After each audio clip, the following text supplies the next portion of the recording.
The Hawaii Sports Radio Network on 95.1 FM and AM 760 presents Wake Up in the Den with Ku'ule Agbayani.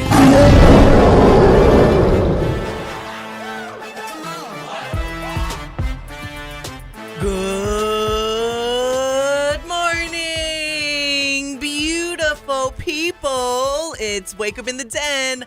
Alongside Mr. Paul Brecht, I'm Ku'ule Agbayani. Welcome to the show on the Hawaii Sports Radio Network, 95.1 FM, AM 760, at hawaiisportsradio.com, and of course, streaming live on our YouTube channel right now and every single Monday. So hello and welcome to everybody on our YouTube, and feel free to tune in at any time and chime in the live chat, or you guys can text us at 808-888-KGU1. That's 808-888-5481 if you want to get in on the conversation. And it is going to be a fabulous show and a packed show at that.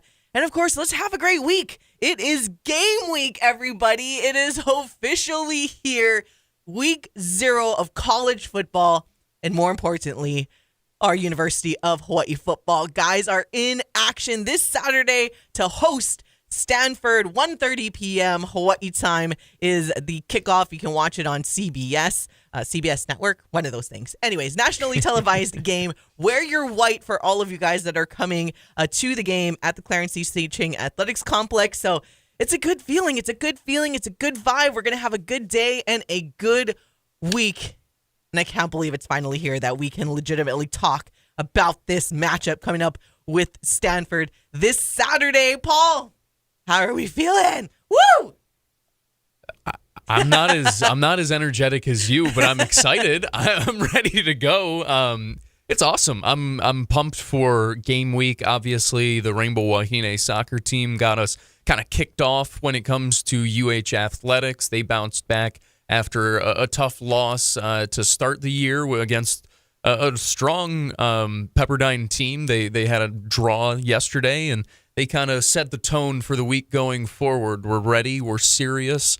But we're ready for some fun as well, and excited to be here with you. I know we've got a packed day of a whole bunch of different topics, so I know we got to get right to it, so let's do so. Yeah, we're going to get to it, and we will get into some University of Hawaii football conversation, a lot of it, of course, and as Paul kind of mentioned, some soccer we'll talk about, get you our takeaways from the first couple of games with the Rainbow Wahine opening up the season on the road at Long Beach State, and then yesterday at Pepperdine before coming home and playing this Thursday to open up the home slate. So we'll get you our takeaways coming up on the show. Coming up in the next segment, we will hear from wide receiver Nick Cenacle, as Paul had a chance to chat with him following one of the practices last week. And we got a lot of high school football to talk about. We were covering that Aiea, dominant is an understatement with that Aiea game last week, Friday, over Castle. So we'll talk about that, get you our takeaways from that game, and get you your high school football scoreboard. A lot of big games that happened over the weekend, and huge showings from some OIA schools especially. But first, want to at least mention some of the major news, I guess you can say, that happened over the weekend. I want to give a shout out to Hawaii Kai Elite and also the Manoa All-Stars, of course. It was an all-Hawaii matchup, in case you guys missed it, in the 10U Cal Ripken World Series Championship that happened on Saturday. Hawaii Kai Elite just a bit too strong for the Manoa All-Stars. 10-0 in 4 innings.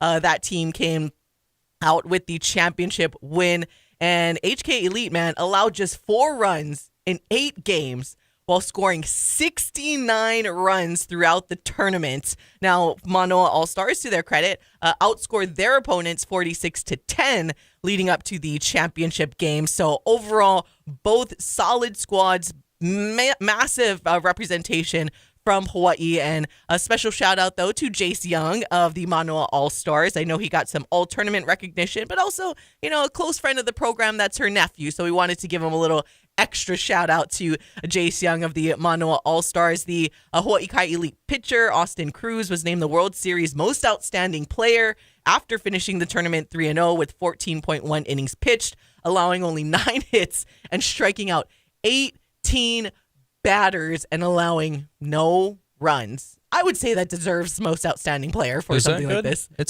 seems pretty good. I've never played Little League or I've never played softball and stuff, but I'm pretty sure that sounds like good at that level, especially. I personally would take that from my pitcher, so I think that's awesome. No, a phenomenal weekend on the diamond, like you said, in multiple aspects, but to have that level of representation in that level of game, I know it's 10U. People might be like, oh, it's 10U, whatever. Listen, World Championships, and it's awesome to get to that level. It's awesome to have 2 Hawaii teams to get to that point. It is nothing to shake their head at, and even to fall just short.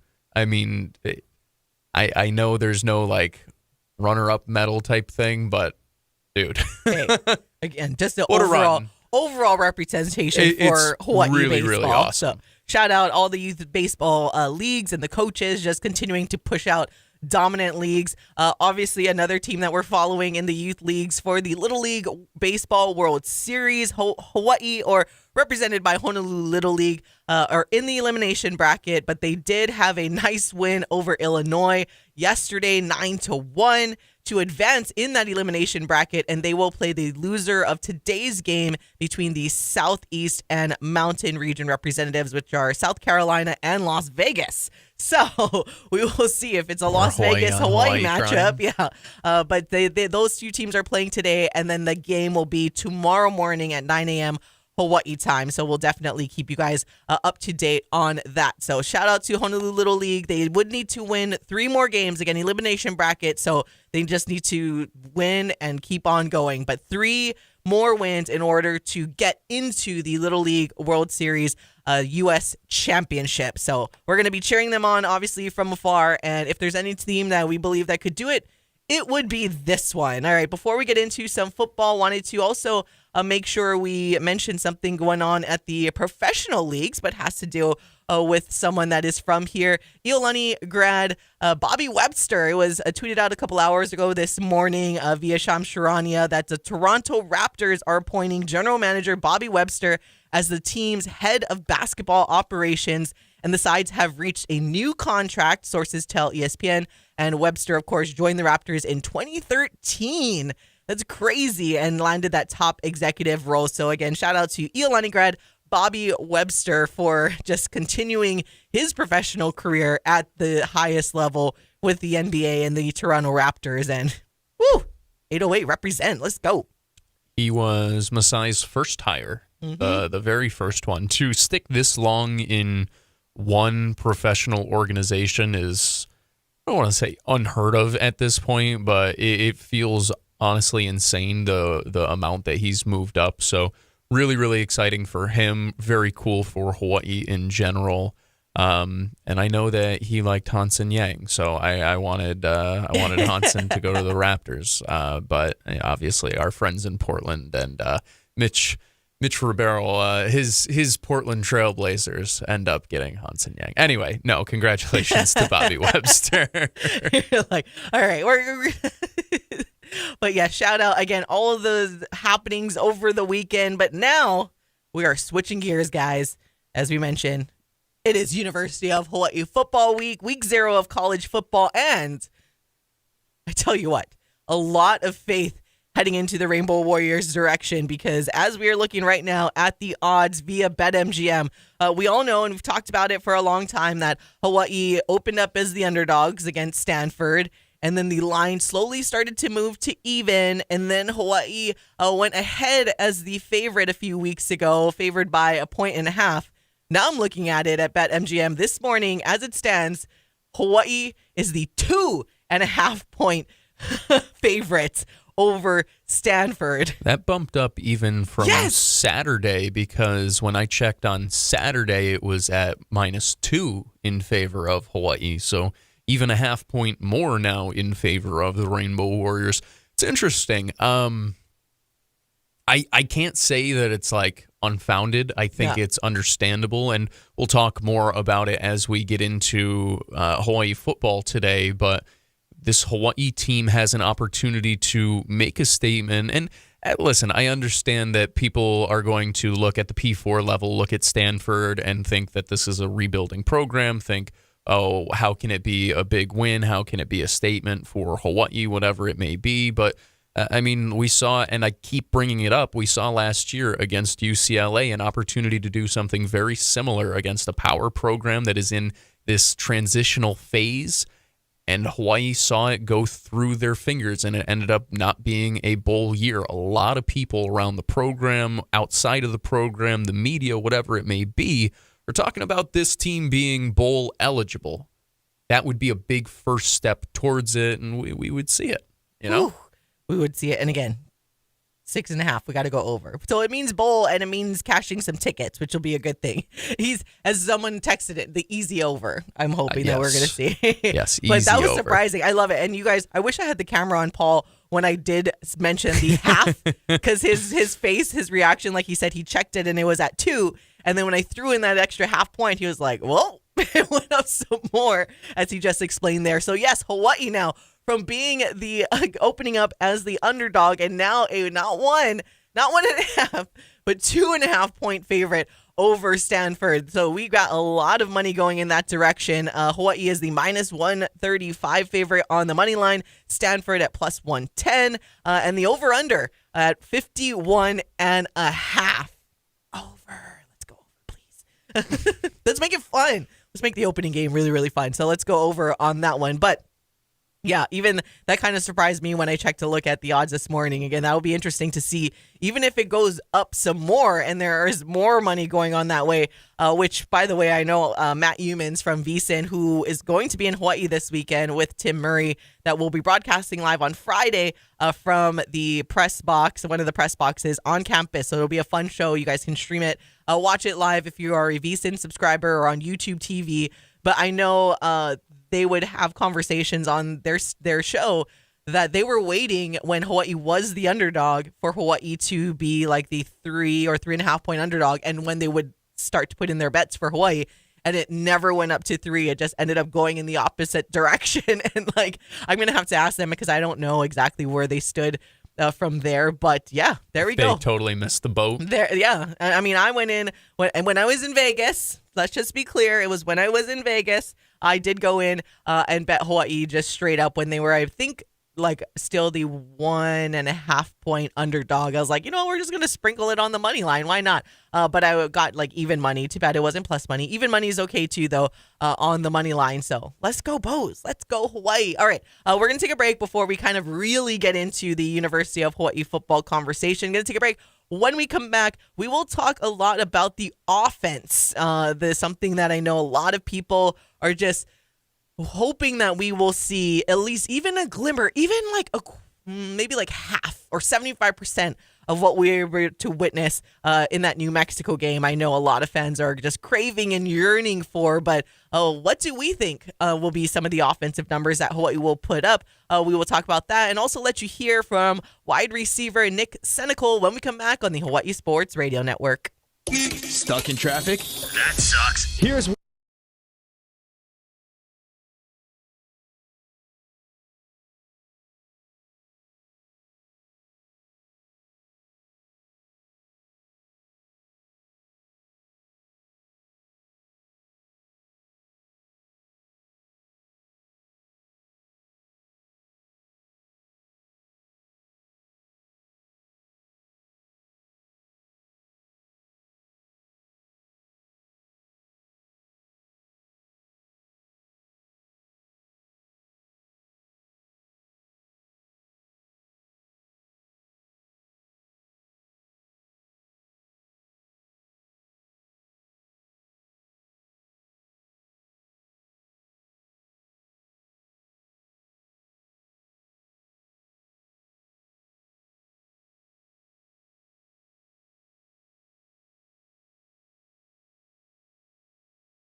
Wake Up in the Den with Ku'ule Agbayani on the Hawai'i Sports Radio Network, 95.1 FM and AM 760.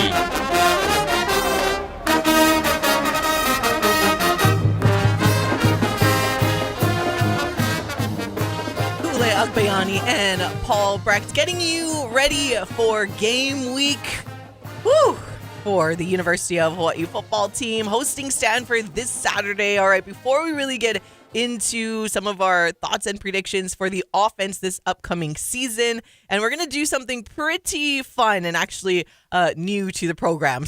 But before we get into that, want to make sure you guys at least get to hear first from Nick Cenacle. Paul had a chance to catch up with him following one of the practices. Was that Saturday? I'm like, these days are just flying by. First, I was thinking it was like last week sometimes, but I'm like, no, wait, you were just there on Saturday. The days,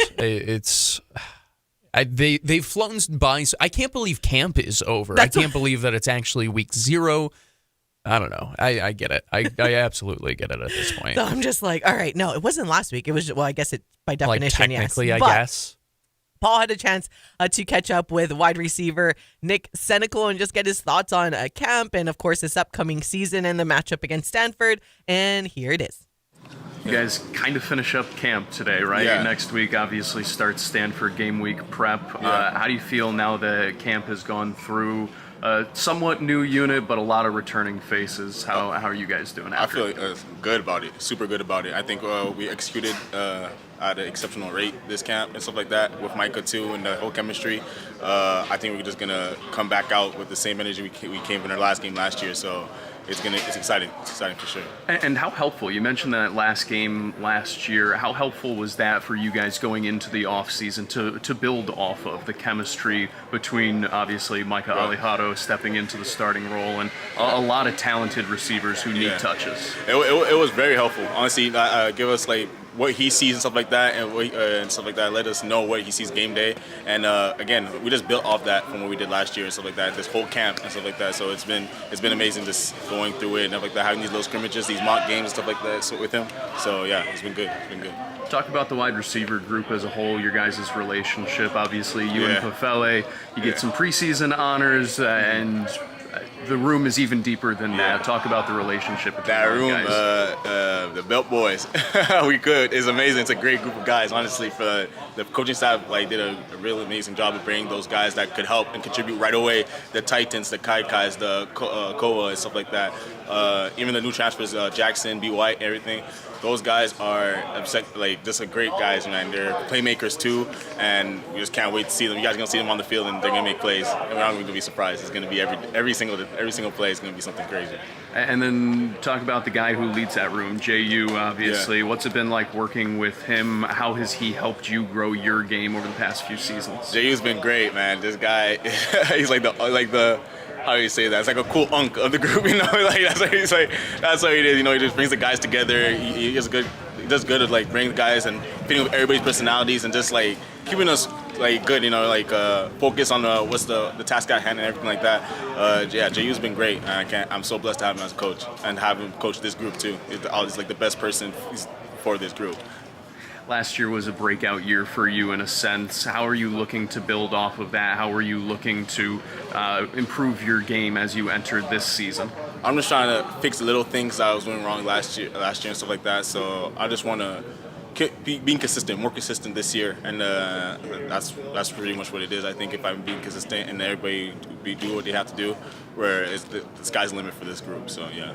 And then I'll ask you about the guys you guys go against every single day. How has it been going against this defense? How much does it improve you? And more specifically, this defensive backs room, you guys get Verdell Edwards back, EP is here, and a lot of talent there. How much has that helped you guys prepare for all week those 0? guys? Honestly, the Verdell Edwards, the Elijah Palmers, the Peter Manumas, the Jaheim, the DK, those guys are literally the best guys to go against. And I think Peter got the best safety in Mountain West too. So we're going against the best of the best every day. So that just makes us better. You know, the competition level is high. We always trip each other in the locker room after refs and stuff like that. I won if EP wins or anything like that. We're going to trip each other. So it's healthy competition. It's good competition too. You know, knowing that they are the best of the best, it is definitely helpful for our offensive receiver room. And last question for you. Like I said, we're a week away from Stanford. Just how excited are you to get things kicked off in front of the home fans and obviously higher expectations this year? Yeah, I can't wait. Honestly, I can't wait to put a show on for these fans. I think like they've been needing us to just come up on top of a lot of these games that we're so close, and I think this year is the year where we're going to come up on top of those games, and I just can't wait to put a show out there, honestly, like with those guys and stuff like that, with Micah too, the receiver room, it's gonna be nice, it's exciting, can't wait. Yeah, we can't wait either. Can't wait.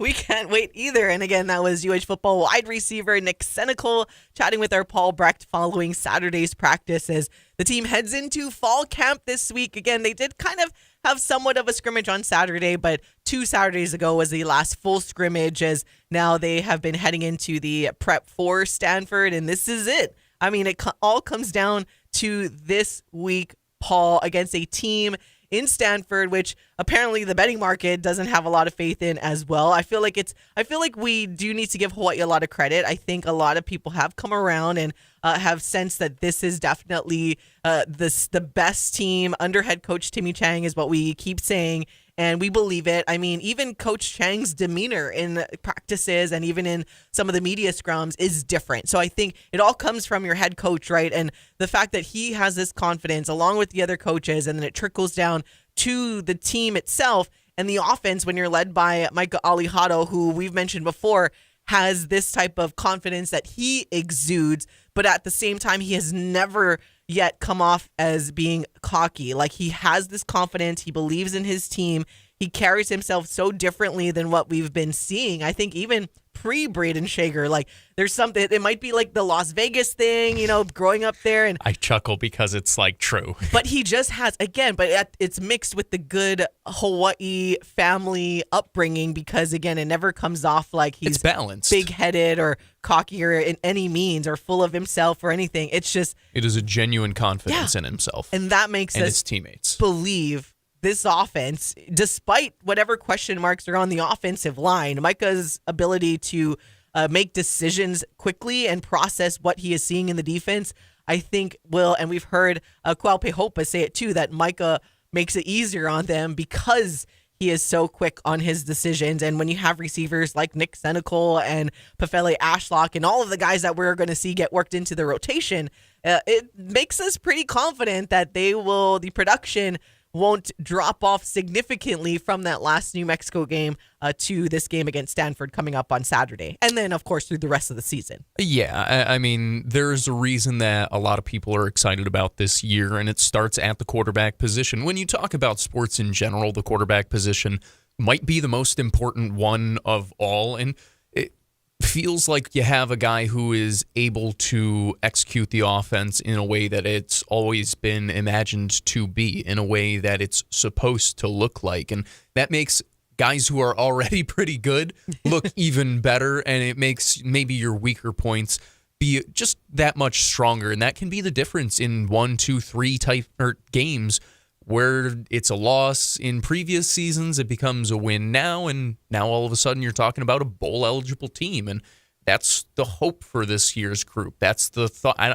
Hope almost feels like too light of a word. It feels like almost the expectation at this point from everyone inside and outside the program to take that next step forward. And, for that to happen, they have to actually go out there and do it. They have to put up the production, and those questions start to get answered this Saturday, but there are a lot more games that they have to do it over and an entire season that they have to do it over to prove it. Yeah, and just to look over real quick some of the numbers from last year in terms of where is kind of like I don't want to say our starting point, but just something that we're looking to potentially hit overs in if we're looking at over or totals. But looking at 2024 final stats, average 22.3 points per game.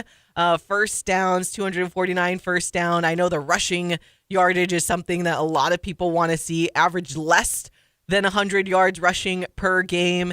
Let's see, passing yards average 268.2 passing yards per game, 25 touchdown passes. Total offense, let's see, 820 total plays, 365.8 average yards per game per for the offense itself. And then on the flip side, we had mentioned it before, just with the defense towards the end of games would start to get a bit tired, right? When you look on the flip side. So like I said, Hawaii averaging 22.3 points per game in scoring, but letting up 26 points per game for their opponents throughout the season. And we've seen some of the rushing that got done. However, the defense did a good job against Boise State. And, that guy that's kind of good, and Ashton Jainty, played 3 very solid quarters until Boise kind of opened it up in the fourth quarter. So we've seen all of those, I guess you could say, those glimmers of greatness happen last season.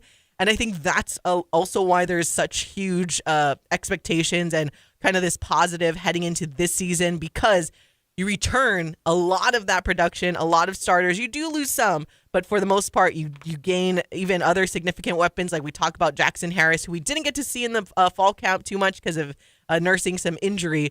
But then you have Micah Alejado, the official QB1 now. So we're looking to have these high expectations that we have for this offense. I'm very excited for them. I'm also interested. It's going to be a little bit of a different offense in some ways. I think it's going to evolve under, what do they call Coach Arce, right? Coach Arsenault. I'm excited to see it. I kind of expect them to jump up in scoring this year just as a more mature offense, which is funny to say when you get younger at quarterback, but overall the rest of the offense I do think is more mature. And I did put together a bunch of different numbers for you to eventually guess on. Would you like to hear a couple of those? Yes. All right. Well, welcome into Paul's Parlor, where I know it's not exactly betting isn't exactly fine here in Hawaii, but we're gonna pretend that it's just fine. Paul forgets what show this is, and we really talk about it. Exactly. We rarely talk. But anyway, you brought up the points per game, right? And I did this kind of setting the lines.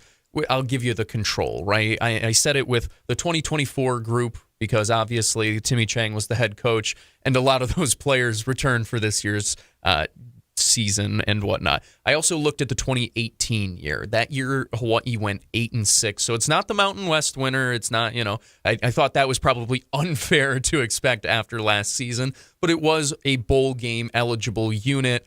Went 2 games above 500 at 8-6. It was a redshirt sophomore season for Cole McDonald early on in his starting career. Thought there were enough parallels there where we can find a common line in the middle. Yeah. Fair enough? Fair enough. All right, beautiful. Let's go to the scoring. We'll just start there, right? In theory, if this is a bowl-eligible team, they're going to go up in scoring. I don't think they'll be at the 30.8 points per game that the 2018 unit was at, but I think 22.3 is far too low. So I set the line at 26.5 points per game. To be a bowl team, you need a higher scoring output. You return 2 of your top weapons, your entire running back room. We know what we think Micah can do. It's 3 touchdowns per game with a pair of field goals. I know it seems like a lot, but also at the same time, does it really seem like that much? What say you, over or under 26.5 points per game for the Bows this year? You guys already know what I'm going at. He could have said it at like the 30, and I would have still said the same thing. Over, Paul. Give me the over. But I do like how you kind of determine that line, because I think that's fair. You said 3 touchdowns and a couple of field goals. I think that's a reasonable mark to hit for Hawaii. Now, that is the average. So now will they get to that every single game? Maybe not, but I think it's pretty realistic that you can imagine against maybe like a Portland State coming in, you're going to fly over that number, potentially against the Stanford team. If it is true at how much of a down year they're having, they could hit like 30-something points, right? So I think it is fair to ask. And then some of the Mountain West opponents too, we're going to go over on that one. I got it. I'm the easy over coup. So like that one was a pretty easy over. I thought that was fair. We'll move on. I have 2 more before I want us to go, or before I'm okay with us to go to break. And they both involve Mr. Micah Alejado in a sense, right? So passing yards per game. Last year they averaged, I think you read this off already, they averaged 268.2 yards per game. Back in 2018, 310.3 yards per game. Okay? Now, set the line at 300 yards per game, passing yards per game. Okay? Now, I'll give you the thought process behind it so what you can think just a little bit. No bowl team in UH history without a strong rushing attack has passed for under 300 yards per game and then made a bowl. So what I'm saying there, when you rush for less than 120 yards per game and made a bowl game, all of those teams have passed for over 300 yards per game. Now, I know we have some love for Landon Sims in the chat. I know that we have some love for Landon Sims in general. I'm a big Cam Barfield guy. I know there's talent in the running back room. I just don't think they're going to rely on it, especially understanding the offensive line, not necessarily a strength of Hawaii this year. So setting the line at 300 yards per game, passing yards per game. I know it seems like an easy over after the New Mexico performance by Micah, but also that New Mexico defense was absolutely horrific. Oh, they were so bad. Absolutely horrific. And you're going to play some good teams this year. And he's probably going to go through some growing pains. Over under 300 yards per game averaged out. Ooh, this is not as easy of over as the points, as the scoring. But your reasoning itself is almost just telling me that we have to at this point, because we look at all of that back history, and in order to make the bowl game without having a strong running game, and like we said, it's one of those, we got to believe it. We have to see it in order to believe in this having a quote strong rushing game for this team. Like, it's adequate at this point, right? Like from what we saw last season. Yeah, they to try to like throw off the defense a little bit, but if this team's going to win, it'll be behind the passing attack, probably. Right. We're gonna go. Well, we have to go over, but that one's it's a lot tougher. That one isn't is. it? I'm not as confident as the points per game as much, but it's been a bit since I think the last team to pass for over. Micah, let's go over 500 this Saturday so we can kind of get some. I was going to get some average some out, whatever. Yeah. I do think the last team to pass for over 300 yards per game, by the way, was that 2018 squad. Just so you know. Oh. Just not something. even 2019? 2019 might have, but they also, I think, had a rushing attack. I have to go back and look at the numbers. Do we have time for the last one, or do you want to go to the break? Nah, let's go. All right, last one for you. At least for now. I have a ton more, but we're gonna do this throughout the week, everybody. So it'll be fun. Last one though for now. Passing yards in a season, right? That's always fun. We know this can be a high octane offense. We know Micah can put up some numbers, but it goes back to what we were just saying before, right? Where, you might want to slow your roll on some of the games. You don't know how he may perform. The freshman record for a starting quarterback, Ku'ule, do you know who holds that record? Who? Mr. Timmy Chang himself, the head coach of the Hawaii Rainbow Warriors. Back in 2000, he passed for 3,041 yards. So the question's just simply that. Does Micah go over 3,041 passing yards this season? Now, I will give you this. Ooh. That season, Timmy Chang played in 10 games. Micah, if he stays healthy, will play in 12 games at least this season.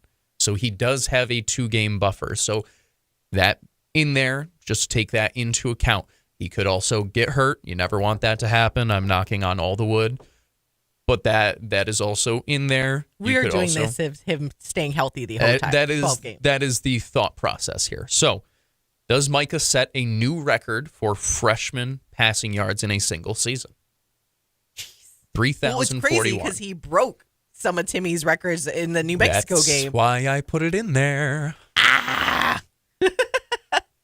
Ooh, this is a good. I love that you saved this one for last, at least for today's show. We'll have more throughout the week. Again, fun exercises. If you guys want to play along, feel free as well. I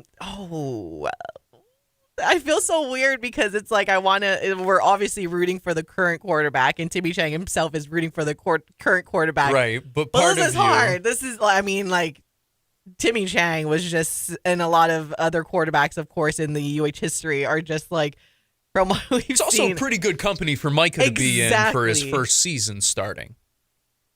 I don't know if he'll hit the over the 3,000 mark for the season, right? For the season. I feel like it'll definitely get into like the high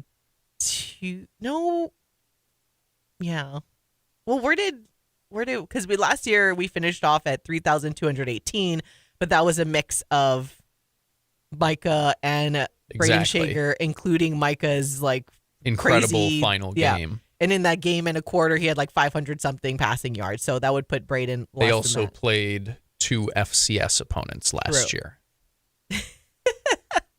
I love how like we totally need to go to break, but this is getting really debatable and it's kind of juicy. Oh my god! I tried to what set was it the number? for fun. 3,000. 3,041 is the record. 3,041.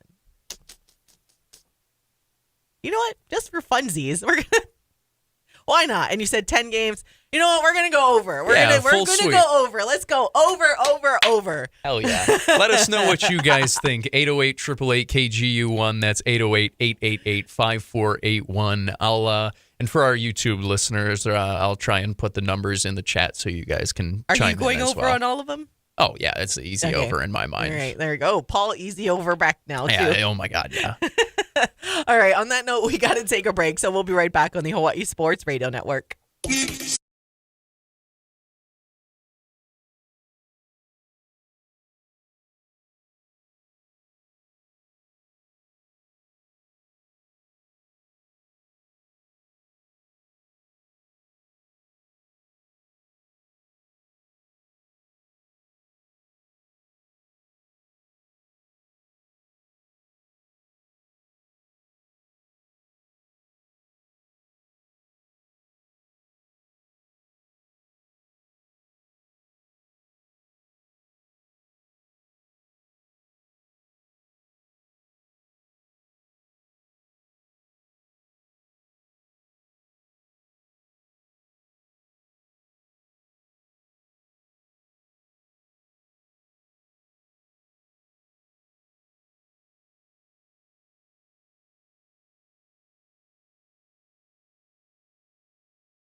All right. Wake up in the den with Ku'ulei Agbayani on the Hawaii Sports Radio Network, 95.1 FM and AM 760. Right now, we got that. Turn it up loud. I know you're wondering how.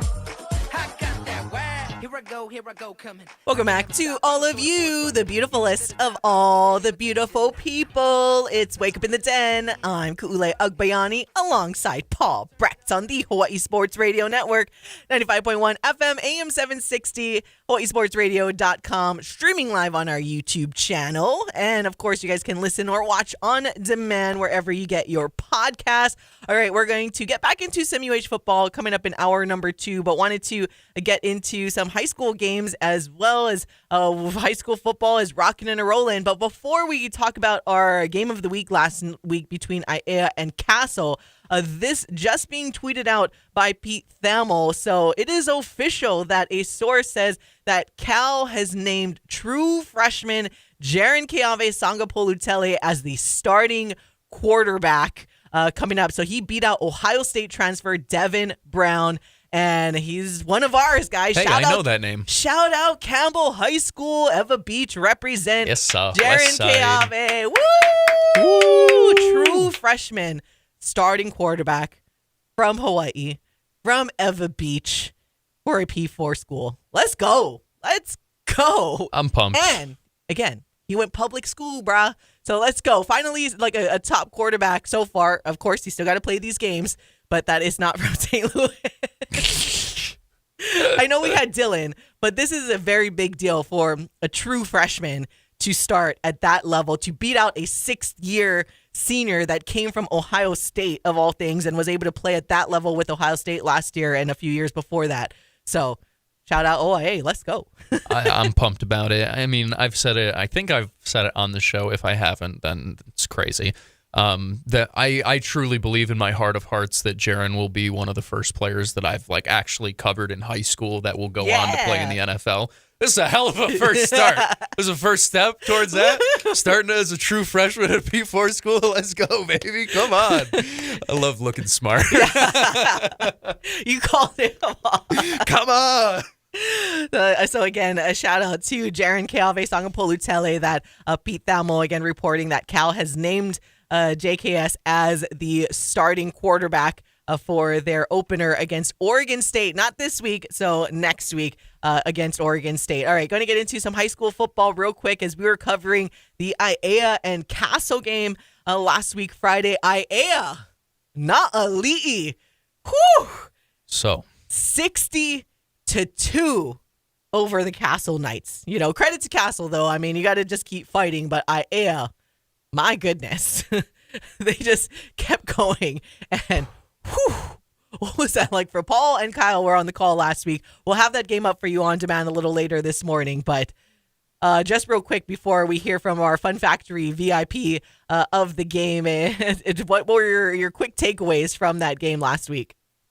it was a complete football game by Aiea. I mean, I don't think there's any other way to go about it. Like, it wasn't that Castle didn't put in effort. It wasn't that Castle didn't have certain moments and nice plays. They absolutely did. But it felt like every time there was a chance for Aiea to capitalize, they did so, whether it was in the rushing attack, whether it was in the passing game, whether it was defensively. They had 4 forced turnovers in this one, including 2 pick sixes. It was a complete team effort, and I mean, Aiea needed that as well after a heartbreaking opening week loss, and now it gives them a little bit of momentum as they start to roll into their final week or their final game against Iolani.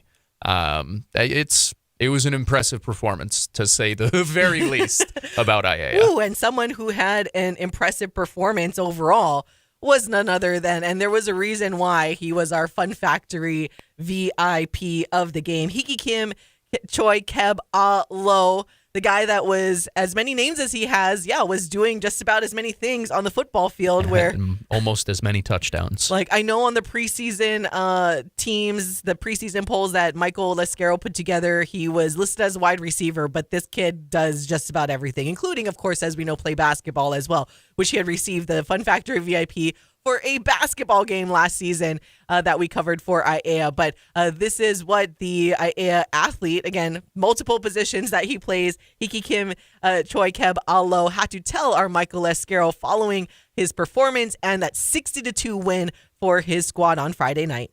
All right, Hiki, congratulations on this win. You guys are 1-0 now. How did you guys get it done tonight? Just a teamwork, relying on one another, and just pushing each other. You had 4 touchdowns. Your full name is Hiki Kim Choi Keb Alo. You got almost 1 touchdown for every name you have. What were you feeling like tonight? It felt amazing. It started off with my O-line and my brothers, because they push me every single day, and just trusting in them. Talk about the O-line and the running game, because you had 3 rushing touchdowns, but also Legend, the running back, at that first drive was almost all him, and he's kind of set the tone. So talk about that ground game. Legend's a dog, but we have to give thanks into our O-line. They work their butts off during practice, and they're just all go, no breaks. And then defensively, you guys locked down. Didn't give up any points. What allowed you guys to be successful on defense? I think talking to each other and just relying on one another and just giving our trust into one another.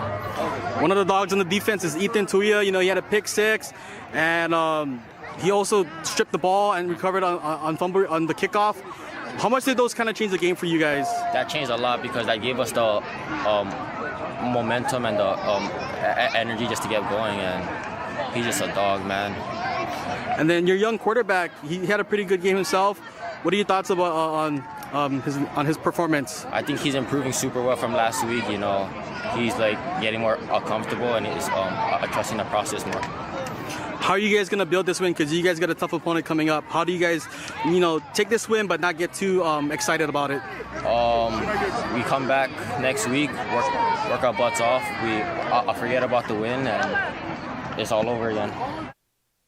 Yeah, just keep on going. Again, huge win to be celebrated, but always preparing for the next. That was our Fun Factory VIP of the game, Hiki Kim Choi Keb Alo, with our Michael Alejado. Apologies that there's a misspelling in the graphic, but it was spelled correctly in the VIP graphic, so that's all that truly matters. The truly important graphic was made sure that one was perfect, and that's okay. Sometimes, it just happens. We just want the beautiful people to have a couple of laughs every once in a while when they see, and we see that we might make a little flub up here and there. It's okay. Main thing is, shout out to Aiea as they continue that dominance. And again, Castle, they'll bounce back for sure. And Eric Stevens, again, new head coach. I'm sure he's still kind of figuring things out, but at least you get battle tested. All right, going to take a break. We'll get into more high school football coming up in hour number 2. But when we come back, we will switch to the other football as the Rainbow Wahine soccer team was in action to open up their season on the road. First at Long Beach State,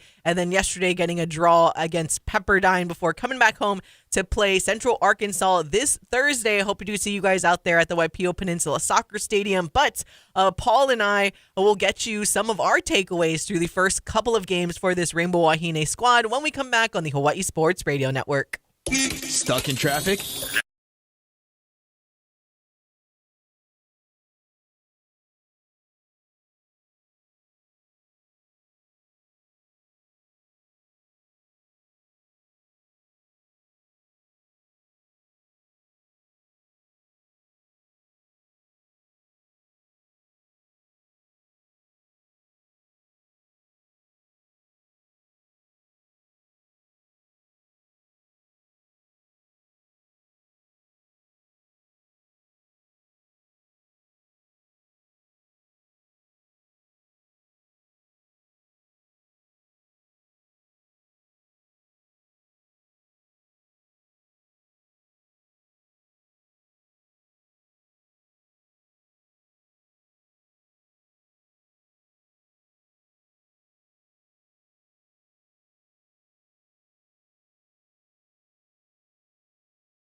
Back to more Wake Up in the Den with Ku'ulei Agbayani on the Hawaii Sports Radio Network, 95.1 FM and AM 760.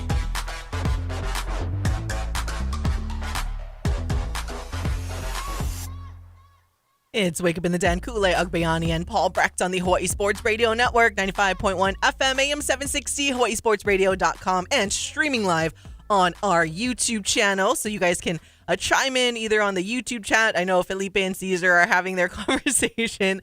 And then you can text us at 808-888-KGU1. That's 808-888-5481. All right, we've been talking a lot of, American football. I want to get into the other football as the men's or football team with UH opens up this week at Stanford. But as Paul was mentioning, we've already got University of Hawaii sports in action already as the Rainbow Wahine soccer team kicked off their season last week against Long Beach State, and then they played at Pepperdine yesterday. So just want to give you guys our quick takeaways on the first couple of games because they're still needing to figure out that defense, especially without JC Jika now. Offensively, they were able to figure things out yesterday. But to recap, in case you guys missed it, they did lose on the road to Long Beach State 2-1. and then they had come from behind. They were down 2-0 heading into halftime, and they were able to match it against Pepperdine, scoring 2 goals yesterday off of set pieces, off of corner kicks, to get away with the draw at Pepperdine, who I believe, Paul, is like the WCC defending conference champs. You would be correct in that. So we knew that this was going to be a tough opponent with Pepperdine, and they came out. They were quick. They were honestly they were a solid team. They were quick. They were just everything about them, and it wasn't a shock for them to go up 2-0 right away, especially because there was quite some defensive breakdowns on that back line for the Rainbow Wahine. But fear not. Hello, set pieces. If you guys, I love when goals are scored on set pieces just because it feels like it doesn't happen as often because things have to go exactly right, and they did for the Rainbow Wahine, both off of corner kicks. The first one was just a beautiful corner that got headed in, and then another one by Amber Gilbert, a corner where everyone was anticipating the corner kick to go towards the goal, as it usually does. But brilliant call there by the coaches to, from the corner, kick it back to Amber Gilbert, who was standing, I guess, way outside the box and came up. Beautiful shot by Amber. Kept the ball straight on the ground to hit the opposite lower V. And I was like, so because this game was happening in the morning and my other half was still sleeping, I was like,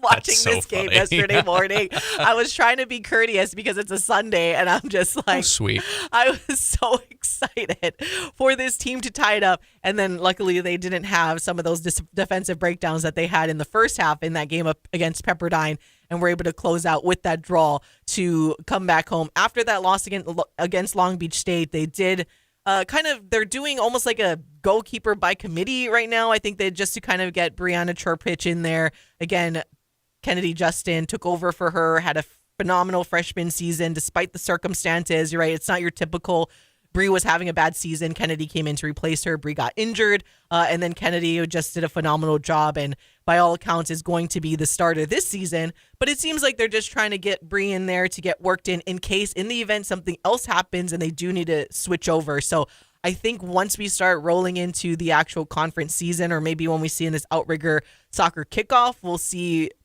Kennedy, I'm assuming, likely be the permanent goalkeeper in there. But the first couple of games, right, they started Kennedy in that game against Long Beach. Bree came in the second half, and then it flip-flopped in that Pepperdine game where it was Bree that started, and then Kennedy came in, which totally understandable in this non-con portion. It's the only thing, other than that, the only thing that concerned me the most through the first couple of games is you can tell that JC Jika is missed back there. It's a little disorganized right now when they're transitioning back on defense, especially. There's been some players that have been out of position and they lose track of their man coming down the field, which that's kind of like what I would always teach my girls. If it's transitioning, you find whatever girl is closest to you that is not guarded and you get between her and the goal. Like that's like 101 when you're transitioning on defense. There were a lot of times where they lost track of their man. Fortunately, Pepperdine wasn't able to take advantage of some of those breakdowns. So, luckily, we play a lot of games before the conference season. That is just a big part of what I hope they figure out is getting on page and on track with their transition defense and just the communication back there, because those 2 goals by Pepperdine, yes, Pepperdine should get a lot of credit, but there was just miscues on clearing, and it's stuff that can be fixed. Fortunately. So the individual talent is there. It's just figuring out for everyone to get on the same page with that back line before, again, we head into the conference season. Yeah, I'm not going to sit here and say that the non-con doesn't matter because that's not totally true, but this is the time that you have to experiment a little bit. This is the time that you have to figure things out against quality programs, and clearly that's what the Rainbow Wahine are doing with some new faces getting added to the mix, some big holes like you mentioned with JC Chica graduating, obviously.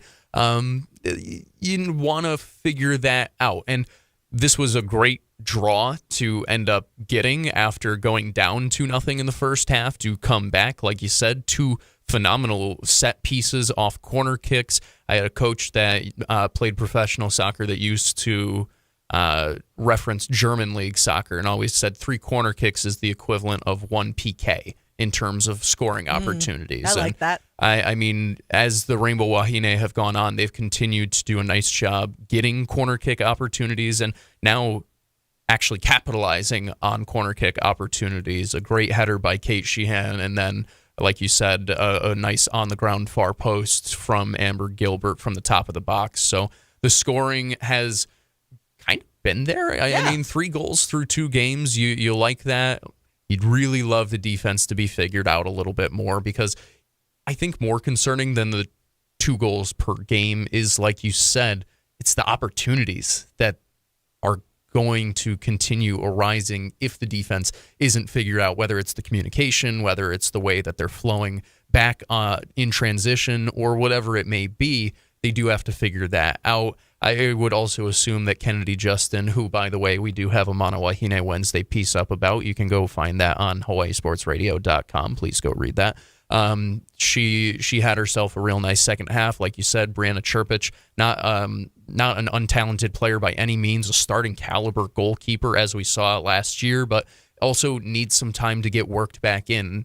Once again, I'm not going to say that non-conference isn't important per se, but also it is the time to give her those reps so she can be a useful piece for you come the conference season. Yeah, also speaking of conference season, I tell you what, though, Long Beach State, Radisson Banks will be a player that Hawaii really needs also to glad to get that figure loss out of the out. way, not in the conference because season. This young lady who I believe is a transfer to Long Beach State, had 5 shots, and Hawaii was lucky that some of them went too high, because had a hat trick. Yeah, that 2-1 score could have potentially been like 5-1 in that case, but Radisson Banks is definitely someone that at least they got a peek at before they face Long Beach State when it really matters in conference season. All right, we're going to take a break way up against the clock, but you know what? We said it was going to be a packed show, so we'll be back to get into some NFL talk and let you know how Dylan Gabriel did in his NFL preseason debut when we come back on the Hawaii Sports Radio Network.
Back to more Wake Up in the Den with Ku'ulei Agbayani on the Hawaii Sports Radio Network, 95.1 FM and AM 760.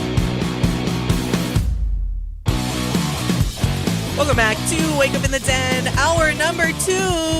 I'm Ku'ulei Agbayani alongside Paul Braxton. You're listening to the Hawaii Sports Radio Network, 95.1 FM, AM 760, hawaiisportsradio.com, and of course streaming live on our YouTube channel as we do this and every single Monday, because Mondays are always kind of like our packed shows, and that is totally what is happening today.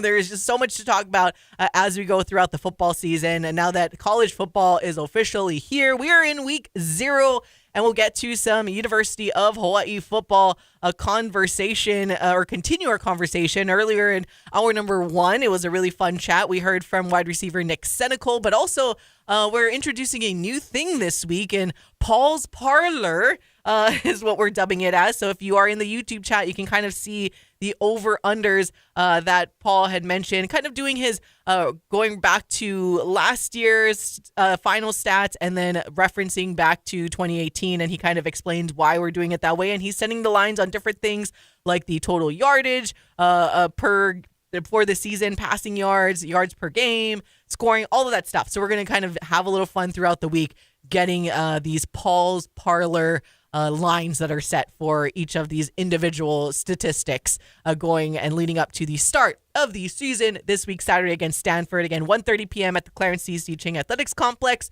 As Matt Elliott said, now that the games are free, if you are a Spectrum or Hawaiian Telecom customer, take what would have been that pay-per-view money and buy some tickets to the game. So we hope to see you guys out there, as this week, Saturday, is nationally televised on CBS. It is a whiteout, so be sure to wear your white if you're coming into town, and make sure you hydrate. There will be a bunch of there. Make sure there is water readily available at all of the stations. We're not running out of water this time. I know that was an issue against or in that UCLA game, but we're going to be good. So we hope to see you guys out there. Do want to, before we get back into some University of Hawaii football, because we got the game note, so we will get you what the official depth chart is coming up a little bit for this Saturday. But we wanted to get into some NFL preseason talk just really quick, mainly because former Mililani high school quarterback, as always, you guys must enjoy how I always say it, Mililani, and it's almost like a whisper, but it's like a loud whisper that I always do when I have to say that. Anyways, former Mililani quarterback, and obviously UCF, Oklahoma, Oregon, Dylan Gabriel made his first NFL start in the preseason this past weekend, and where the Cleveland Browns beat the Philadelphia Eagles 22-13. Dylan finished 13 for 18 for 143 yards, an interception, which I don't think was entirely his fault, but we will hear what he has to say with that.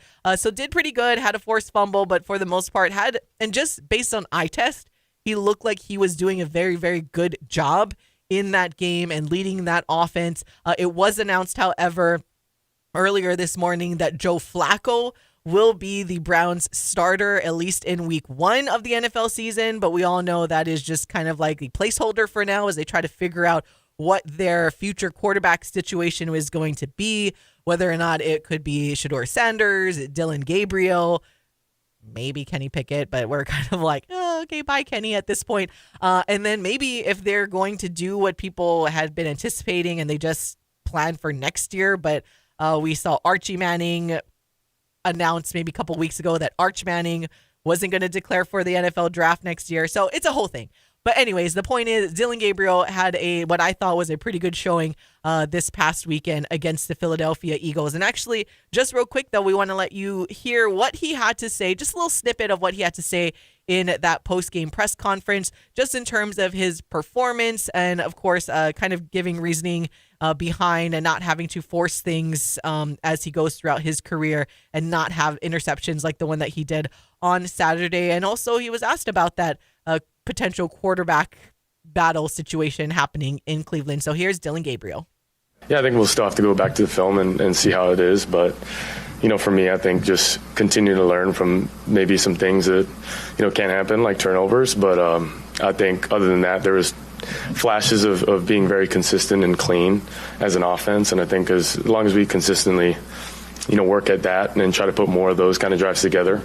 You see our defense playing really well, and just putting our each other in better positions. It's interesting because there's always overreactions with preseasons, and naturally because it's the first time you're seeing a lot of players.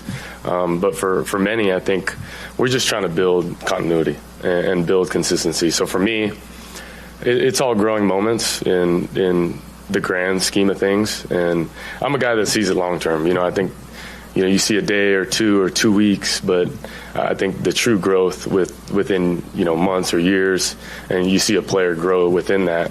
I think that's where you see guys definitely flourish, and you see that from our vets. And they're great case studies for that as well. And I think we just got to continue to chip away, and that starts with a lot of the young guys, but us all contributing to what we want to do, which is win games.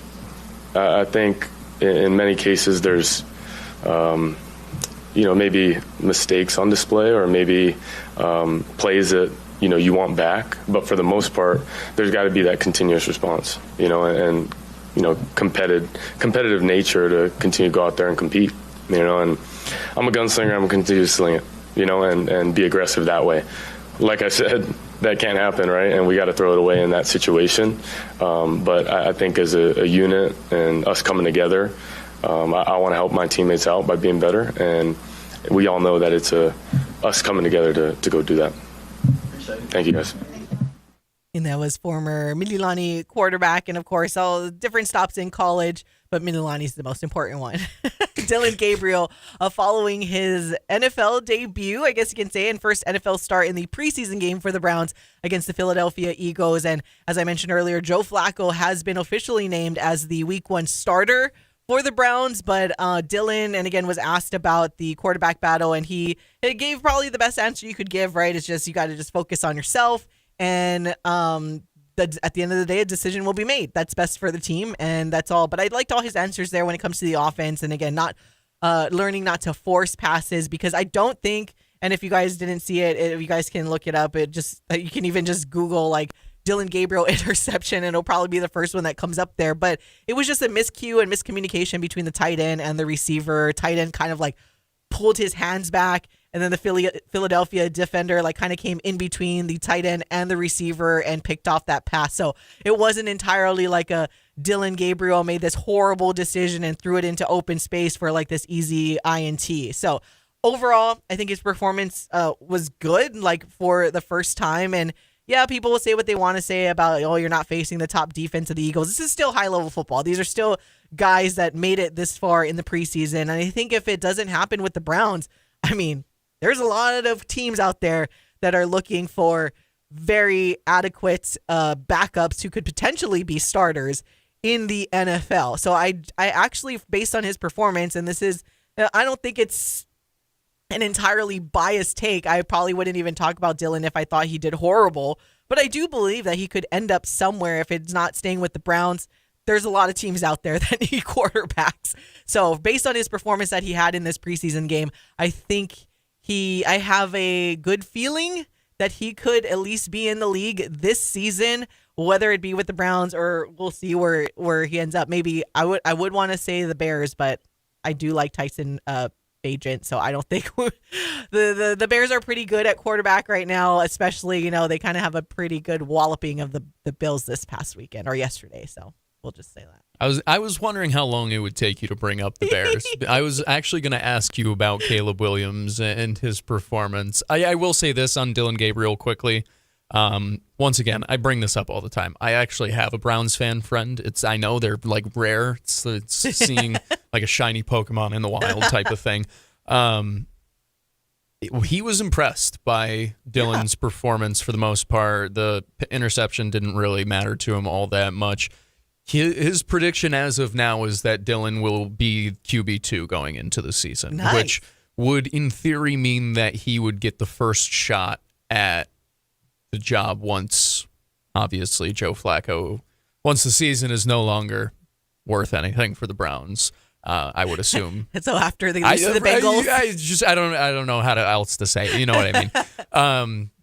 Because because that is something as well where, and I do feel a little bit bad for Dylan because I don't know if the Browns will be his long-term home either way. He might kind of get Sam Darnold in a way. It's a weird verb, I guess. Anyway, because like the Browns, I think are looking at the QB of the future in one of the next 2 drafts. That's what I mean. Yeah. So it's like if he can put some good tape out there, all of a sudden, I know we have somebody in the chat asking to trade him to the Packers, Caesar. So you might get to see him a couple times a year. But no, I do think he will have an opportunity at some point this year to get on the field for the Browns. And if he takes that, like you said, there are a ton of opportunities and a ton of teams who are always looking for a backup quarterback who has the ability to fill in and start and give you a chance to win in games when your starter is actually out. And Dylan could be that. Yeah, I'm sorry, Caesar. I cannot see Dylan, at least not at the Packers and not in the division. I mean, if it meant his job in the NFL was on the line, then I guess. But preferably not, because I will feel horrendous, when the Bears... You gotta root against them. Yeah, when he's in there and, like, he's getting sacked by the Chicago Bears defense, and I'm like, yay. It's like, it's going to be just torn. Because it's a physical sport, right? It's different when I had to cheer against Colton Wong in baseball, where you're like, well, it's not like I'm, like, physically cheering for him to get sacked and, like, intercepted. It's kind of like... It is a much different sport. So preferably not in the division, because that will break my Midilani heart having to like root for him to get sacked and tackled. Pick six. Get him! Because my fandom, I do not know Dylan personally, so my fandom lies with the Bears right now.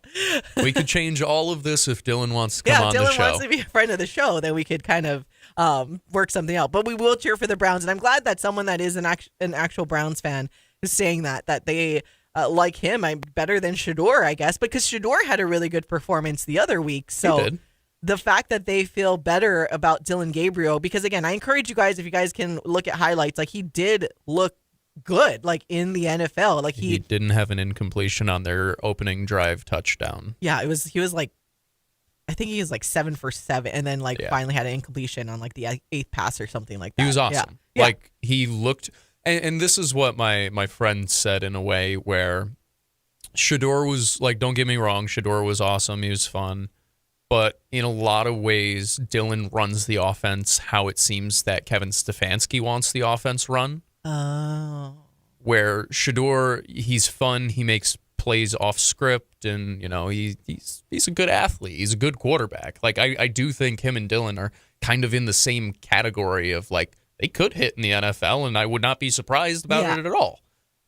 That being said, like Dylan has done this before in a sense. He's transferred schools multiple times. He's had to learn multiple systems. He's had to go through starting jobs before. And like, I mean, his journey through college prepared him for what his NFL career might end up being. So I thought that was an interesting take, observation, whatever it may be. And I mean, it fits. Dylan has always run the offense very, very well. There's a reason he used to be the state's all-time high school passing leader, and now the new guy is starting at Cal this year. Like how I tied all that in. You just really wanted to mention that. You're so excited. I love my boy, Jaron. If you guys missed it, we announced via Pete Thamel, who reported that sources said that Jaron Keave Sangapolutele will be the week 1 starter next week against Oregon State for Cal. So as a true freshman, beat out a 6th-year senior transfer from Ohio State. Dude. And as I kind of joked, I mean, I know like we've been talking about Dylan. I know we've seen Dylan and even before Mackenzie Milton kind of do big things at that next level. But Jaron Keave Sangapolutele, just as a true freshman starting at P4, beating out a more veteran guy that came from the defending national champs, that's a big deal. So we are going to continue to follow his career now at Cal. And again, shout out to the public school that we got one now. Eva Beach, baby. Eva Beach. And I know we got definitely one of our dedicated Campbell alums and Eva Beach peeps that are tuning in. So that was one of the things that Paul weaved in there, that Jaron Keave Sangapolutele will be the week 1 starter next week for Cal against Oregon State. Okay, we're going to go to break. When we come back, we'll go back into some University of Hawaii football conversation as the official depth chart has come out. So we will talk about that next. And yes, by the way, Bears walloped the Buffalo Bills 38-0 to end off our NFL chat. I had to, yes, I had to fit that in there too. But we don't know until the regular season starts. So anyways, we're going to take a break. We'll be back to talk UH football on the Hawaii Sports Radio Network. Dial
Wake Up in the Den with Ku'ulei Agbayani on the Hawaii Sports Radio Network, 95.1 FM and AM 760.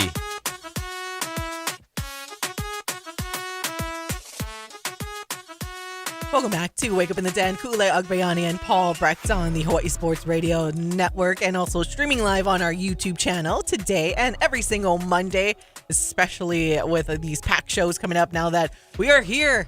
Week 0 of college football, baby. Let's go. Woo-hoo! The Rainbow Warriors in action this Saturday against Stanford, 1:30 p.m. game time. Wear your white if you are headed down to the game. If not, it is nationally televised on CBS. But again, we hope to have it packed there for the TC Ching or in the Ching because it's going to be fireworks, everybody. And if you missed it and haven't seen already, Hawaii has moved up even more in the terms of the betting market. So a lot of money going in on Hawaii because they were, again, they opened up as the underdog, started moving to even. They were the 1.5 point favorite for a while. And this morning, odds via BetMGM are now your 2.5 point favorite over Stanford on Saturday, minus 135 on the money line, plus 110 for Stanford on the money line. Total set at 51.5 over.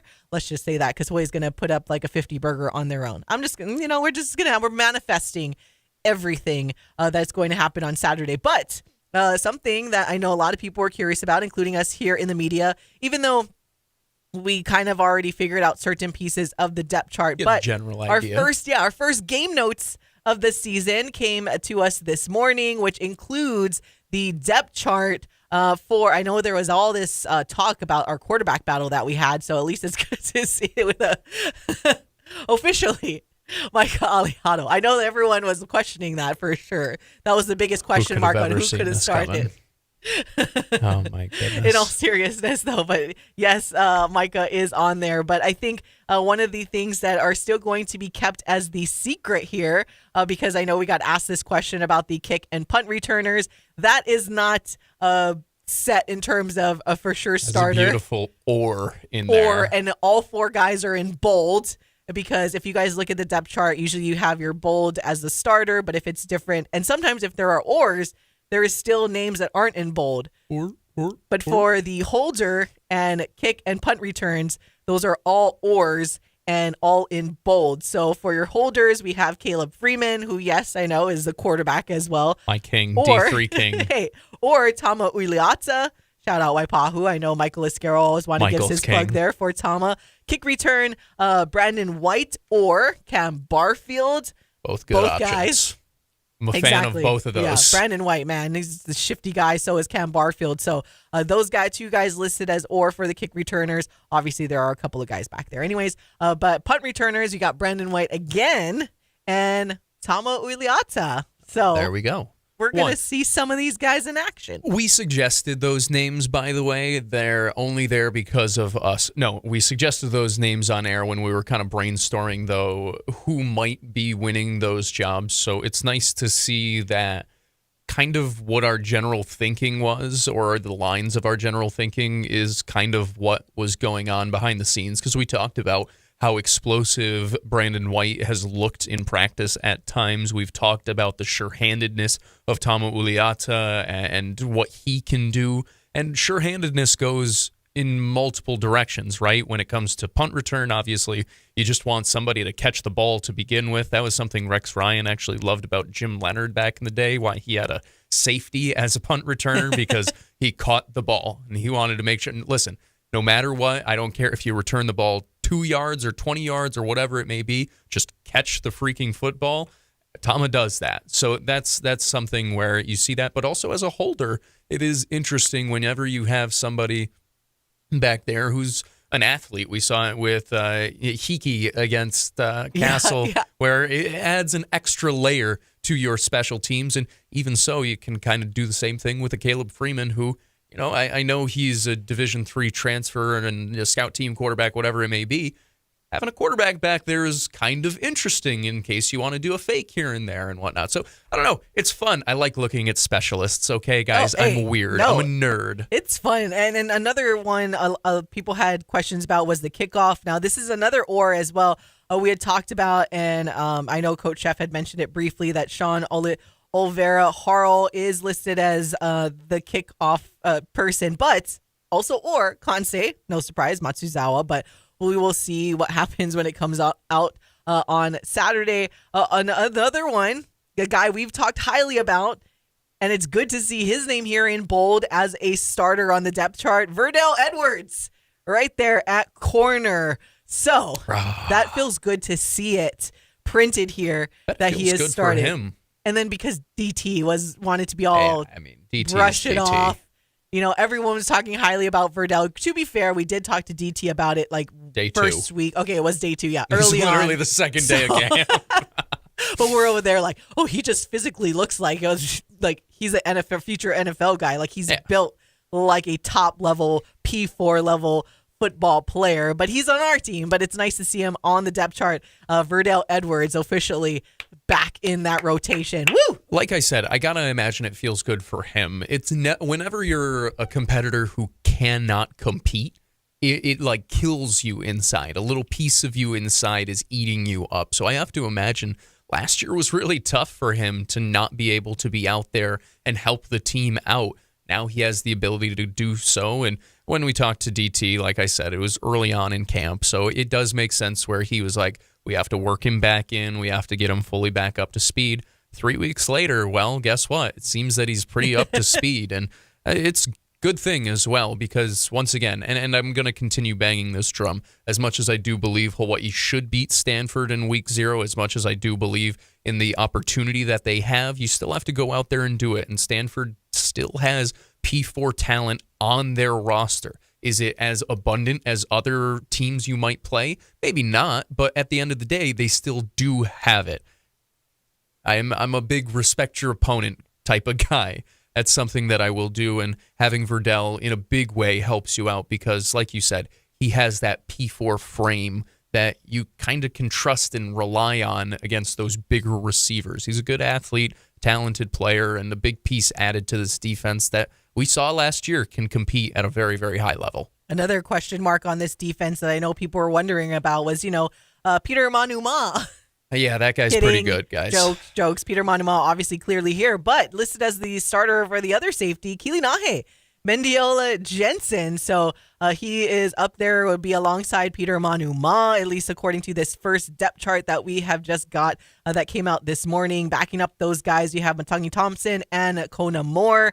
Let's see, Jaheim Wilson-Jones will be the other corner opposite Verdell Edwards. Elijah Palmer, no surprise, up there as well. Jalen Smith, Jemai Otis, we knew were going to be the starting linebackers.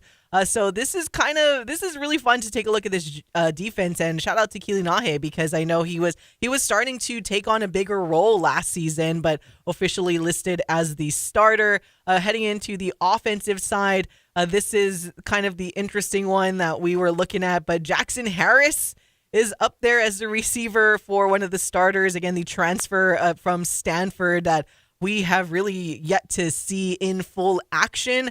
I can imagine he'll be worked in quite a bit this week because he was already started. And it was more of precautionary, right? They were keeping him out for so long because they kind of already knew what he could do and what he brings. But to have that type of receiver listed at 6'3", 205, kind of balancing out our other receivers who are not necessarily, well, you have pretty much opposite to Brandon White, who is also Brandon one of White, the the complete opposite. Jackson Harris, kind of the big receiver in this squad. Now, not really that much taller than Nick or Pofele, but he's just a bigger body to be able to throw to. So I kind of like just all of these different options for Micah Alejado. As we mentioned, Brandon White is on here at 5'8", 170. Probably... Oh, I hate saying this because, and you guys know I always say this, but like I just want someone to kind of bring back that Chad Owens-esque type of electrifying offense. So Brandon White would potentially fill that type of frame. Please. Let's see. And then Pofele Ashlock, Nick Cenacle, obviously no surprise there. Landon Sims and Cam Barfield both listed as the or running back. So I can imagine they're going to pretty much split time at this point. Yeah. Been a very normal thing for Timmy Chang led offenses to have split backfields, to have running back by committee.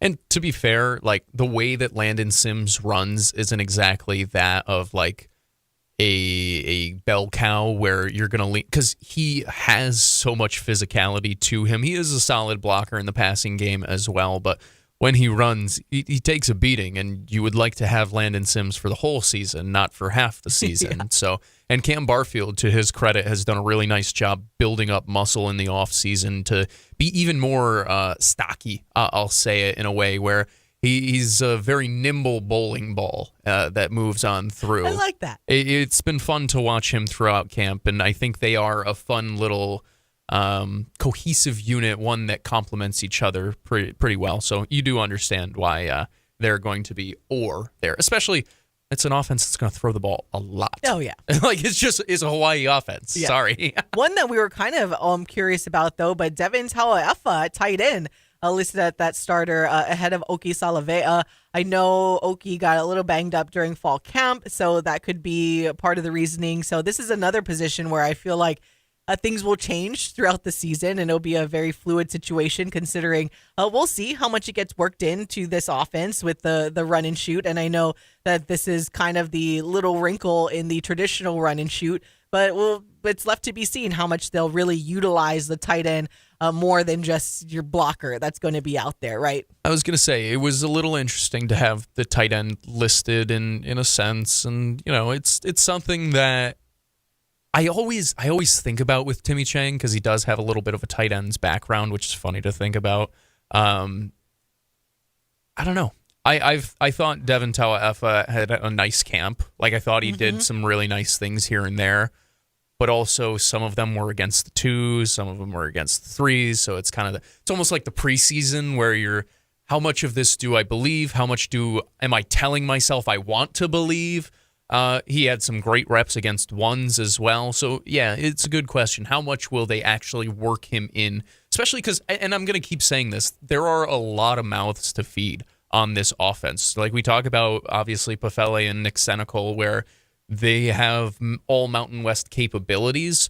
But then, yeah, you still want to give opportunities to guys like Brandon White, to guys like Jackson Harris. And Well, how many times are you going to throw to the guys coming out of the backfield? How many times will Landon Sims and I haven't even gotten to the tight ends, and we haven't even talked about backup wide receivers who, like we've seen in years past, it's a rotation for Hawaii in the wide receiver room because they do play so fast. They throw so much. They need guys to stay fresh. Like, I'm curious how many opportunities he'll actually get, or they will get. I do love seeing, actually, now that you say that, and the backup receivers is like 3 out of the 4 of the backups that are listed on this first depth chart are all local kids, so that's pretty cool. You got Carson Pupunu on here, Tama Uiliata, and Blaze Kamoku, who he had an awesome camp. We should set a fun over-under for him, just because. For Blaze? Yeah, just because we're 25.5 receptions.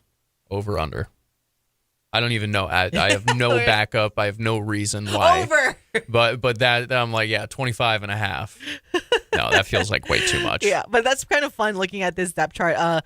Last but not least, before we go to break, the offensive line, and as we said, there are question marks. So all the starters, many of the question marks are just in the depth. So you got Dean Briskey, Enzo Tello, Ethan Spencer, Kuel Pehopa, and James Milovale. Solid offensive line. Same starting line as the last game last season. Solid experience at hand.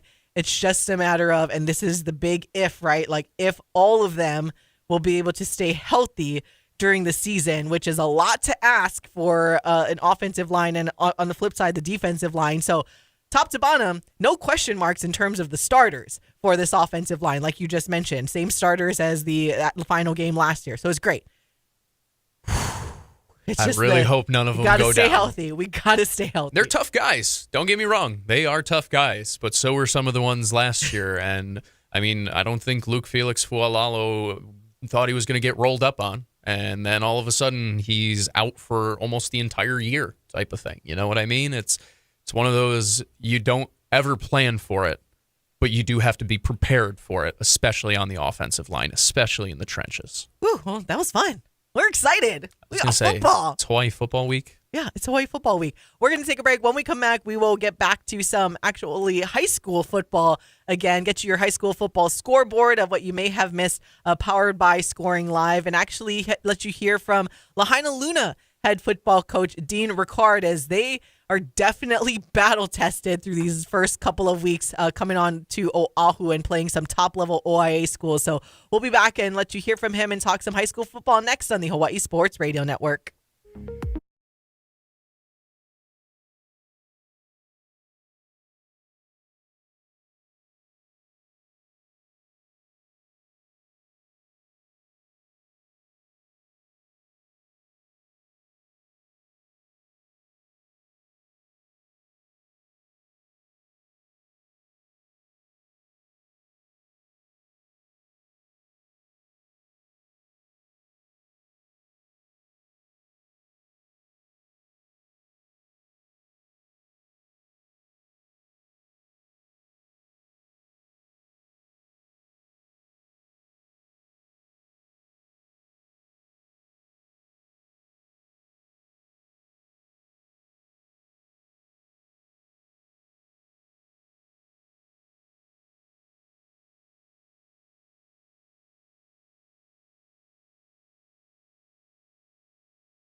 Back to more Wake Up in the Den with Ku'ule Agbayani on the Hawaii Sports Radio Network, 95.1 FM and AM 760.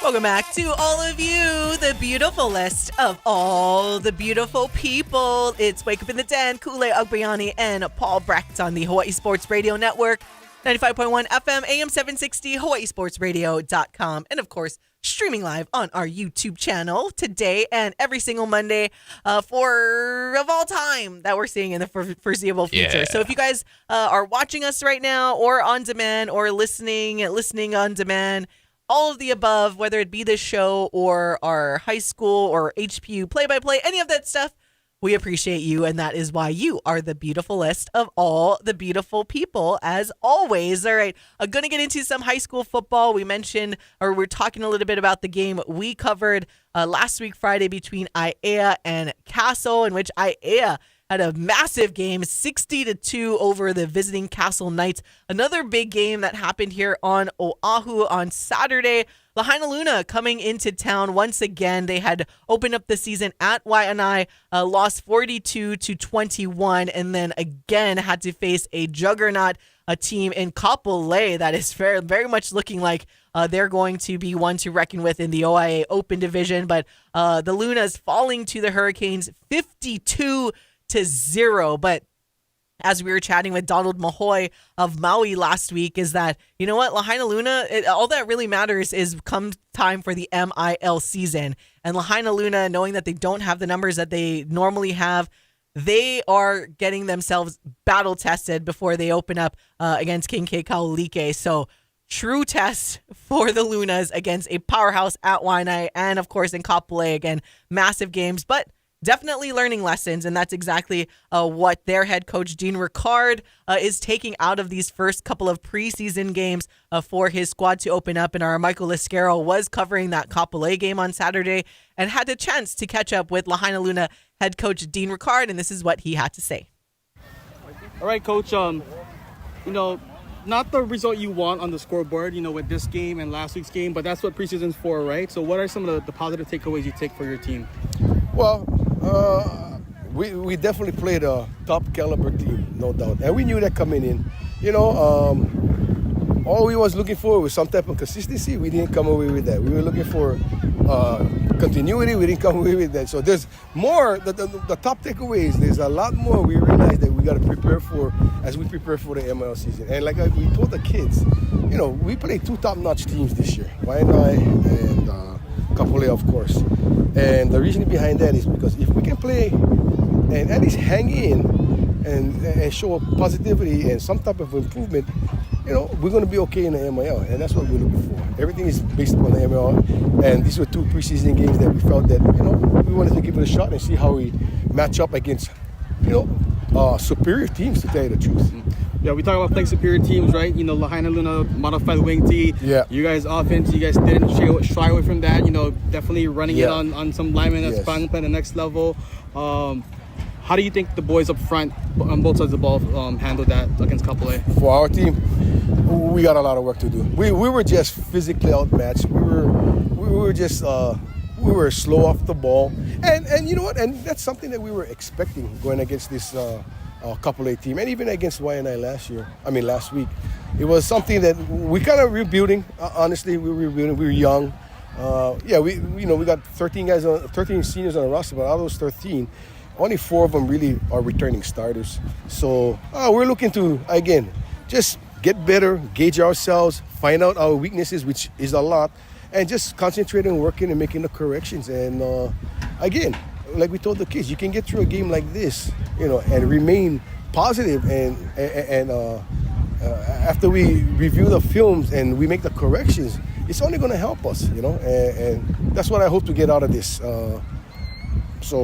It's a tough loss. To lose like that, the running clock, but at the same time, we just didn't want to see our kids give up. And that's part of the thing too. You're having that mentality that we're going to fight all the way to the end. And we saw that, but at the same time, we saw some of them that were almost dejected, but at the same time, they got to realize they played a top quality team. But we're going to try and remain positive, and we got a bye next week. So as we head into our season with King K, with our first game. So. A couple more questions. You talk about rebuilding the team, right? but not only just rebuilding the team and the roster and the program, but also in the community, right? How has I guess the player participation and community engagement, and how's that, especially after 2 years from 2 years ago? Yeah, I mean, I'm not gonna say it's like it was 2 years ago, because we actually had more kids come out in that season in 2023. We guys just wanted to play for whatever reason. They just wanted to represent the school after the fires.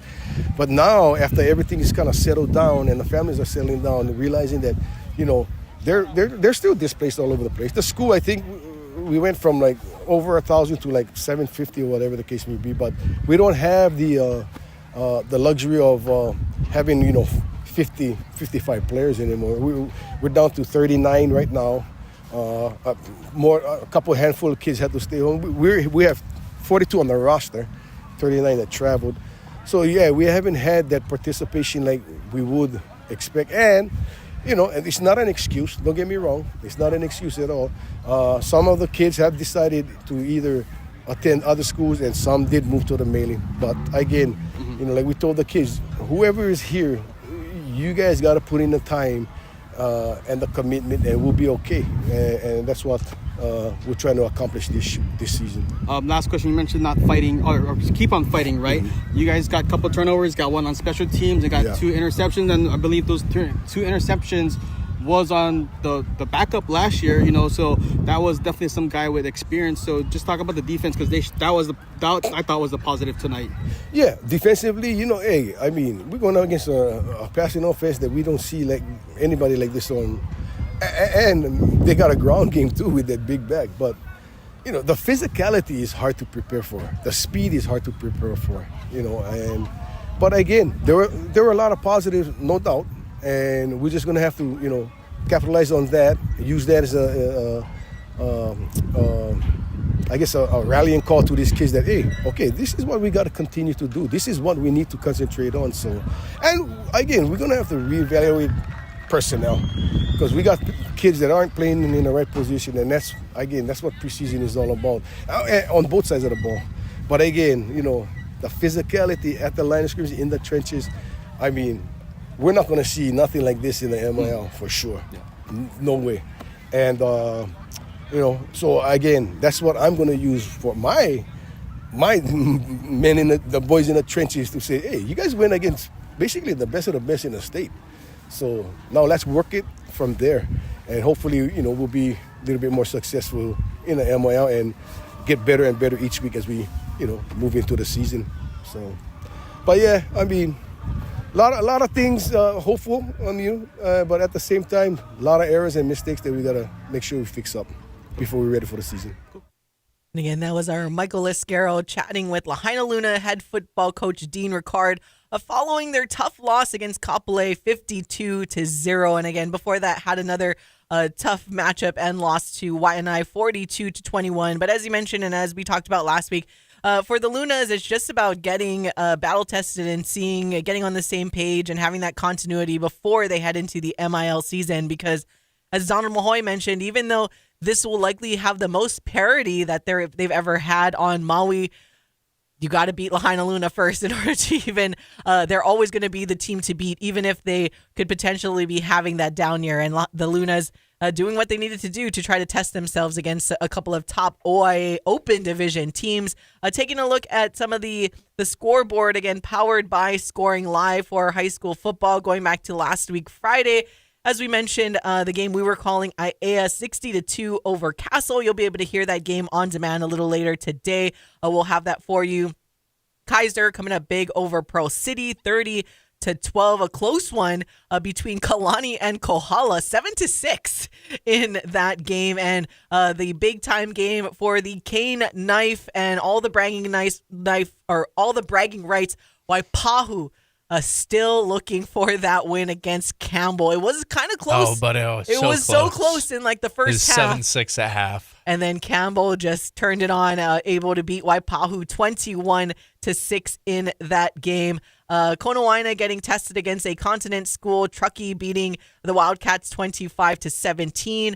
Not too many games on Friday, but on Saturday you have almost like your double scoreboard action that we had to put up because there were so many games on Saturday. As we mentioned, that game between the Lunas and Kapolei. Kahuku proving that, hey, yes, we are supposed to be the second ranked team. I told you that they would score. That was my bet. You did, and they scored a lot. They scored.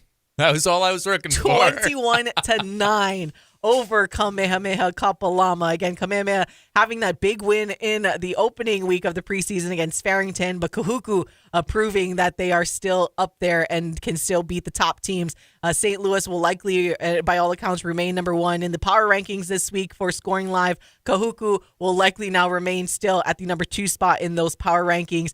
Probably the most worrisome game was Mililani almost losing to Kailua. Had to block a field goal to make sure they secured that win. But at the same time, we've talked about the Surf Rider, multiple times, Paul, in that Kailua, this team, they are a solid squad with multiple kids that are going to go play at the next level, even at the Division I level as well for college football. But Mililani got to go back and make sure they kind of figure some things out as they squeak by Kailua again, 9-7 on Saturday. Some of the other scores, we have it up there for you on our YouTube channel, but you guys can always go look it up at scoringlive.com. Let's see, we have Cal Ripken getting a win over Morro Bay, 68-41. Woo! Hope you took the that over seemed like on a that pretty one. fun game. Shout out to our friends on ESPN Maui who had that game on the radio for you guys if you guys tuned in on Saturday. But a lot of big time, games as we are getting geared up for the regular season to begin. And Kapa'a able to beat the Farrington Governors. So huge win there for Kapa'a, 36-29, and a lot of fun stuff as we are just getting underway for this football season. And college football starts this week. Let's go. NFL, just a couple of weeks away. We're basically there. We are there. All right. Well, and we are there at a break that we need to take. We'll be back in a minute to close things out here on the Hawaii Sports Radio Network. No matter what side of Oahu you stay, personalized, convenient, and efficient financial service is the Ko'olau Federal Credit Union way. Visit ko'olaufcu.org and join today using your mobile device. Ko'olau FCU is federally insured by the NCUA. For the few, the proud, the first to fight, Ko'olau Federal Credit Union has your six. Whether you're active duty, civilian, or a member of a Marine household, Ko'olau FCU has a branch on base. Visit ko'olaufcu.org to join today. Ko'olau FCU is federally insured by the NCUA.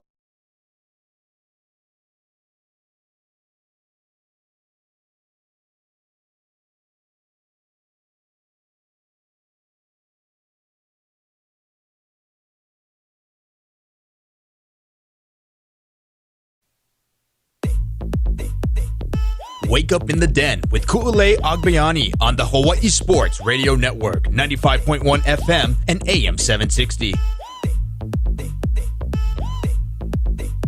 It's Wake Up in the Den, Ku'ulei Agbayani and Paul Brecht on the Hawaii Sports Radio Network, getting you geared up on this week 0 game week for the University of Hawaii football team hosting Stanford this Saturday, 1:30 p.m.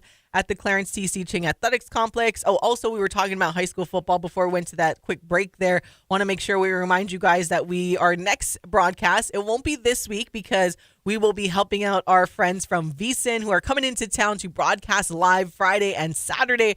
Friday, 1 to 5 p.m. Hawaii time, and then Saturday, 7 to 10 for their version of what you guys are used to seeing with College Game Day. They have their own college tailgate show to officially kick things off for college football again this Saturday. You can listen to it, or if you're a VSiN subscriber, you can watch the show and also via YouTube TV. So our next high school football broadcast will be next week, Friday, between Nanakuli and Moanalua. So next week, Friday, 7:30-ish p.m. as always. And that is, of course, the Rainbow Wahine volleyball opener as well. So luckily, we have such a large staff here, Paul, that we were able to make sure that we can cover both of those big-time events on that Friday. Again, next week, Friday, August 29th, our gang will be at the football game for that high school broadcast, but our Michael Esquero will be covering the Rainbow Wahine volleyball season opener next week, Friday. So we're spread out enough there that we were able to have multiple. Shout out again to Kyle and Chaz Ontai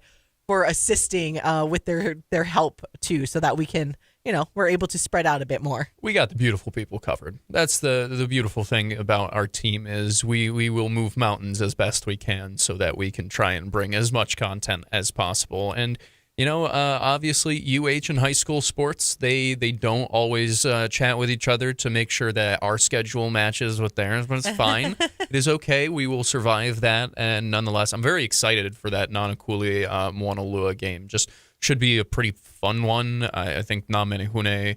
We had somebody comment on our was it the power rankings or something along those lines on Twitter about like where are they at? I know new coach and whatever, and you know what? Totally fair. And Nanakuli has a UH commit on there, and a guy that we've called a basketball game for, and Vi. So very very excited for that one. Should be fun. Yeah, but again, this Saturday was all UH football week. Clearly, there's other high school games going on, but at least our manpower will be dedicated entirely to UH football in this opening week. But want to make sure we remind you guys, again, nationally televised on CBS, but some of the fan stuff that came through here via the University of Hawaii that we have to tell you about. Obviously, we're going to keep reminding you to wear your white for the game. It is a whiteout tailgating lot. If you have those tailgating passes, opens at 9:30 a.m. Fans are invited to join the Warrior Walk, where the team will be dropped off on campus and walk through the tailgating and Pa'ina area around 11 a.m. So make sure you look over for that. The pregame concert with Hawaii's Finest will begin at noon with High Wada performing. There will be cooling stations located inside Ching Complex, including one at the beach volleyball courts near the Diamond Head end zone. 1,000 white tea leaf towels will be distributed to the student section as they enter the game.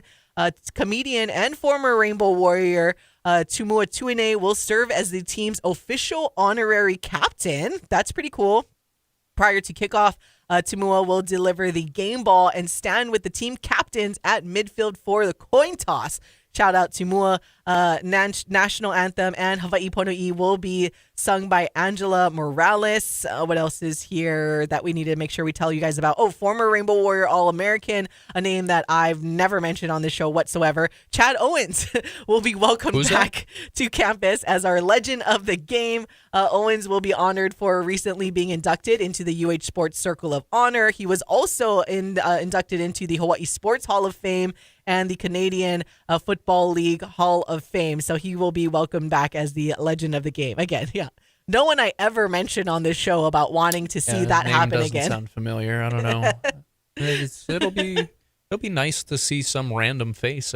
No, congratulations once again to him on his induction into the Circle of Honor. And no, that's a pretty awesome lineup for your season opener. They're bringing out the big guns, and the funny thing is, I got a feeling that they're not completely going all out for game one in a way. Like they're going all out in a sense, but I think they'll have some pretty fun surprises in their back pocket still for the other games. And the team is wearing white. Which, thank God. I mean, if we were telling the beautiful people, please wear white, please go, support the whiteout, blah, blah, blah, blah. Also, it should be cooler. In the middle of the day, like white reflects the sunlight or whatever. There's like the science or whatever. I think that's actually been debunked in some science, whatever. But then if it rains. I mean, I wouldn't complain about rain because I'll be in the press box, hopefully. Anyway, no, but yes, the team announcing that they will actually be wearing white during their season opener, which, makes sense when you're asking everybody for a white out. Never say never, as we've seen that happen. I'm not gonna call out anybody. Oh, by the way, also shout out to Chad Owens and Tumua Tuine. Got a chance to see them this past Saturday at the Brotherhood Ball, so that was cool. A lot of former Rainbow Warrior players and just a lot of big time people supporting the UH football program because this is going to be a big year, everybody. We were going over on a lot of those offensive stats, but tune in for the rest of the week where Paul's Parlor predicting our over-unders for different stats for this upcoming season. But for now, we got to go. We had a fun show for Paul Brecht. I'm Ku'ule Agbayani. Mahalo for listening. Bye! Your brand new home for OI.